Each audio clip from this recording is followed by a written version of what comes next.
So hey guys, அன்றைக்கி ஒரு நாளைக்கு பார்த்தீங்கன்னா கார் எடுத்துகிட்டு விறுவிறுன்னு எங்கே போகிறோன்னு பார்த்தீங்கன்னா கேட்டெல்லாம் திறந்து விட்டு காரை பின்னாடி ரிவேஸ் எடுத்து எங்கே அவ்வளோ சீக்கிரம் நாங்கள் போகிறோம் அப்படின்னு பார்த்தீங்கன்னா இன்றைக்கி எங்கள் பாட்டி டிவி வந்து ரிப்பேர் ஆகிடுச்சு. ரொம்ப நல்லாவே ரிப்பேர் ஆகி கிடக்குது. ஸோ அது வந்து சரி பண்ணலாம் அப்படின்னு தான் நாங்கள் கார் எடுத்துகிட்டு மெயின் பஸார் போகிறோம். ஸோ அந்த டிவி எடுத்துகிட்டு போய் அப்படியே காரில் வைக்கலான்னு போனோம். அந்த டிவி எடுத்து காரில் வைக்கிறதுக்குள்ளே பெரும்பாடாகிடுச்சு. அது தூக்கவே முடியல. அப்புறம் என் காரை வந்து எங்கள் அம்மாட்ட கொடுத்துட்டேன். அப்புறம் நான் பின்னாடி டிவியை பிடிச்சி உக்காந்துக்கிட்டேன்.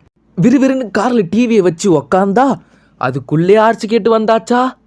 அப்புறம் அங்கேருந்து பார்த்தீங்கன்னா பிளாட்டினம் ஜூப்ளி கார்டன்லாம் தாண்டி போய் எங்கள் செயின்ட் பால் ஸ்கூலெல்லாம் தாண்டி போய் 7 மலை 7 கடல் அப்படிலாம் தாண்டி போய் அப்புறம் தான் நாங்கள் மெயின் பஸார் போனோம். அப்புறம் அங்கே போய் காரை பார்க் பண்ணோம். அப்புறம் அங்கேருந்து பார்த்தீங்கன்னா நான் தான் ஓட்டினேன். வாழ்த்துக்கள். அதுக்கப்புறம் பார்த்தீங்கன்னா எங்கள் அம்மா என்ன வீடியோ எடுனா சிக்கன் கடை வீடியோ எடுத்துகிட்டு இருக்காங்க. அப்புறம் அங்கேருந்து போய் 19 பிளாக்ல சர்ச்செல்லாம் தாண்டி போய் எங்கள் தாத்தாவோட கோட்ரஸ் இருக்கும். அப்படியே அங்கே தான் அப்படியே காரில் ஒரு ரவுண்ட் அடித்தேன். தாத்தா பார்த்தீங்களா எப்படி நான் கார் ஓட்டுறேன் அப்படின்னு காமிக்கிறதுக்கு. ஸோ அப்புறம் அங்கேருந்து பார்த்தீங்கன்னா நாங்கள் கொஞ்சம் தூரம் அப்படியே ஒரு ரோடை பிடிச்சி அப்படியே போனோம். அப்புறம் அங்கே ரொம்ப டயர்ட் ஆகிடுச்சுன்னு பார்த்தீங்கன்னா ஒரு கரும் ஜூஸ் தான் குடிக்கலான்னு காரை நிப்பாட்டினோம். ஏன் அப்படி பிடிச்சிட்டு வரேன்னு பார்க்காதீங்க, கை நடுங்கிட்டே இருந்துச்சு, ஜூஸ் கீழே கொட்டுருமோன்னு ஒரு பயம்.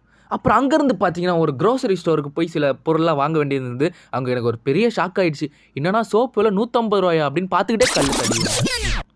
அப்புறம் ஐஸ்கிரீம்லாம் வாங்கி சாப்பிட்டேன். சாக்கோபார் நல்லாவே இருந்துச்சு. ரொம்ப நாள் கழிச்சு நான் சாக்கோபார் சாப்பிட்றேன். அதுக்கப்புறம் இந்த வெயிலுக்கு பார்த்தீங்கன்னா நல்லா குளுன்னு இருக்க இளநீ, இதை நீங்களும் குடிங்க, உங்கள் உடம்பு நல்லா குளிர்ச்சியாக இருக்கும். அப்புறம் அப்படியே கேட்டெல்லாம் திறந்து காரை மேலே ஏற்றிட்டோம். அப்புறம் இந்த விலாகும் முடிகிற கட்டத்தில் வந்துச்சு. அப்புறம் பார்த்திங்கன்னா அந்த ஞாபகம் வந்துச்சு, அந்த இளநீயை வட்டி நம்ம குடிக்கலாம் அப்படின்னு. அப்புறம் அதை உடச்சி அது உள்ளே இருக்க தண்ணியை சும்மா மண்டக்குன்னு அப்படியே குடித்தேன். செம்மையாக இருந்தது.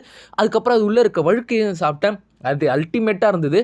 அதுக்கப்புறம் சாயந்தரம் போர் அடிக்குதுன்னு ஆக்டிவ் பாப்கார்ன் வாங்கி சமைச்சு சாப்பிட்டு பார்த்தா தரமாக இருந்தது. அதுக்கப்புறம் தான் நைட்டு ஞாபகம் வந்துச்சு, ஐயோயோ மேக்ஸ் எக்ஸாம் இருக்குது படிக்கணுமா அப்படின்னு இந்த விலாகை இதோட முடிஞ்சுக்கலான்னு இருக்கேன். Okay bye.